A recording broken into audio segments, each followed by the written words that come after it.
I'm back. And the Jazz got a win again.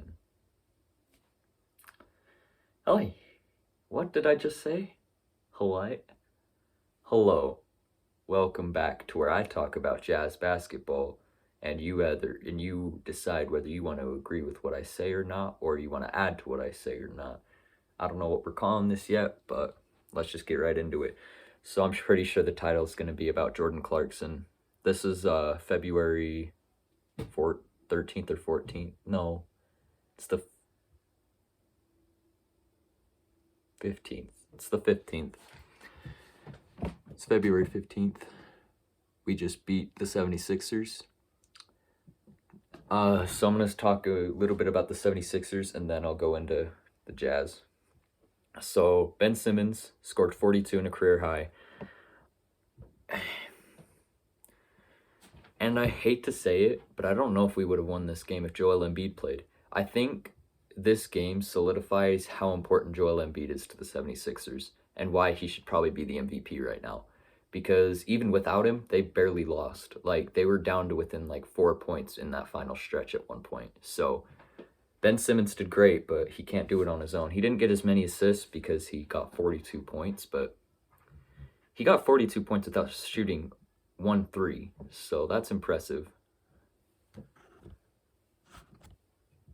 Yeah.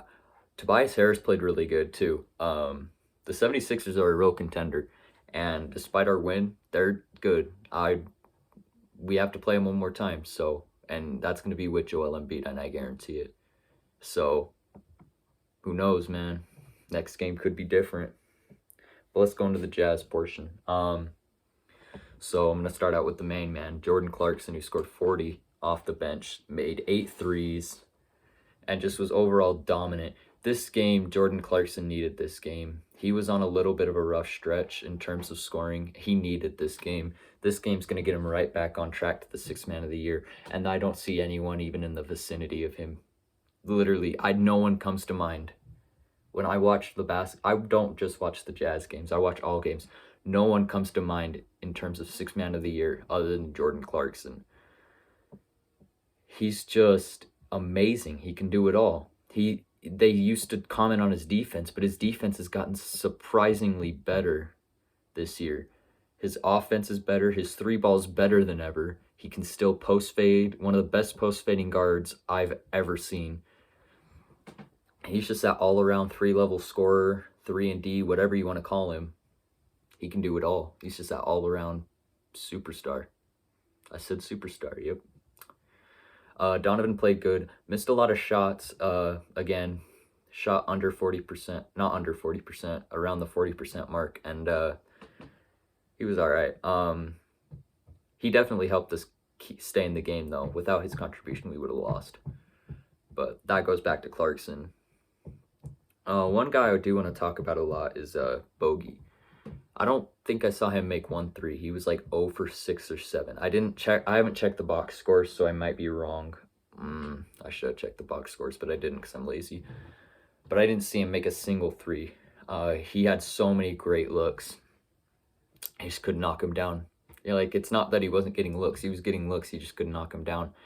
And I think a part of that is his wrist injury. He did, like, fall awkwardly on his hand at the start of the game, so that might have been able. I don't know. I didn't really see what wrist it was, so I might just be making stuff up. But he didn't look like himself. I mean, everyone has bad nights, so I'm not gonna say anything like, "Oh no, he's done." Like, nah.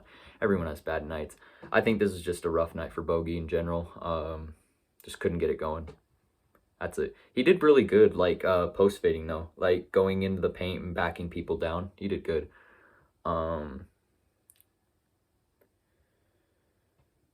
So let's see. Royce, okay, this is a bold take, but I feel like in the next couple years, I think he should be a very heavy considerate for Defensive Player of the Year.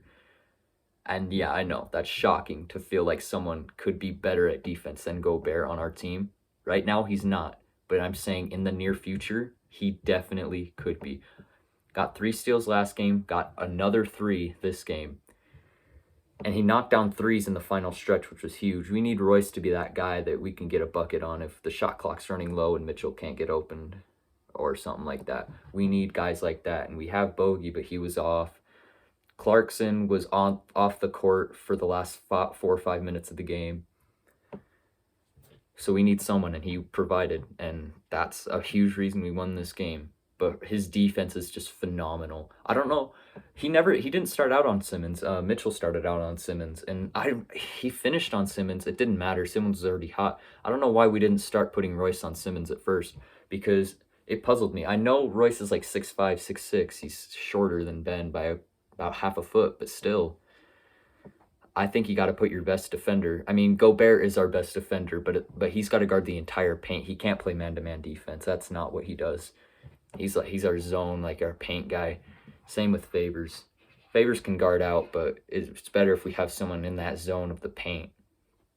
And that's why Rudy was getting burnt a lot, because he was having to focus on, say, Tobias, who was trying to drive, get a close shot, but then, boom, pass out to Simmons. He's occupied with Harris.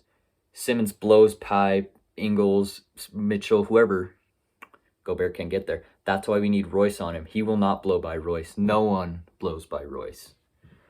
Royce is easily our second best defender and our best perimeter defender by far. And he's one of the best perimeter defenders in the league by far. So I'm just saying he's going to be heavily considered for DPOY. I hope he is in the future. We didn't have Conley, but again, didn't look like it mattered. What I love is that we're still winning games without Conley. And up to his injury, he was probably our best player. So when he comes back, hopefully the injury didn't take a toll on him. Hopefully he's still Mike Conley, the one we know and love, because he was having a career year. Like, I know his career years were with Memphis back, I forgot what they called that team, but the Grit and Grind or something like that team. I know those were his best years, but he was having one of his best years this year. I hope the injury doesn't derail that.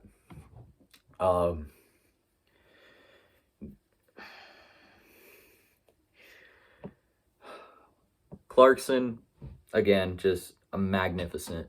I think they said in like 30 years, this is the first time someone scored 40 points off the bench.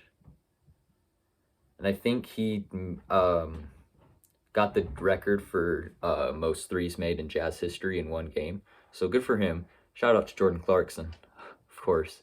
Shout out to Mitchell, all the Jazz guys, you know, everyone. Coach Q. Coach Q is so underrated, dude. I feel like everyone gives the Jazz players the credit, but Coach Q deserves the credit sometimes. The matchups on defense are a little weird at times. Like that one time he put Bogdanovich on defense over on Jokic was weird. But and tonight when he didn't start Royce on Simmons, it was really weird. But other than that, his matchups are usually pretty great. He's just a great, solid coach. Hard discipline. Needs to find a way to get us less turnovers. But Coach Q is amazing. Shout out to Coach Q, man. The last thing I want to talk about is our defense. Our defense scared me today, and I said it from day one.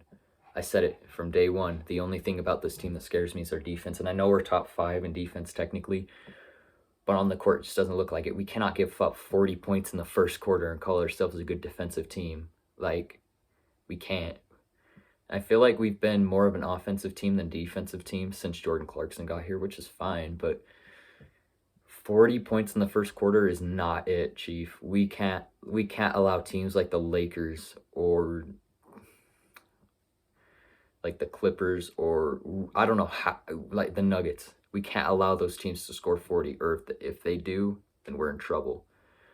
Luckily, we were able to shoot our way to stay in it, but it was like 42-35 after the first quarter.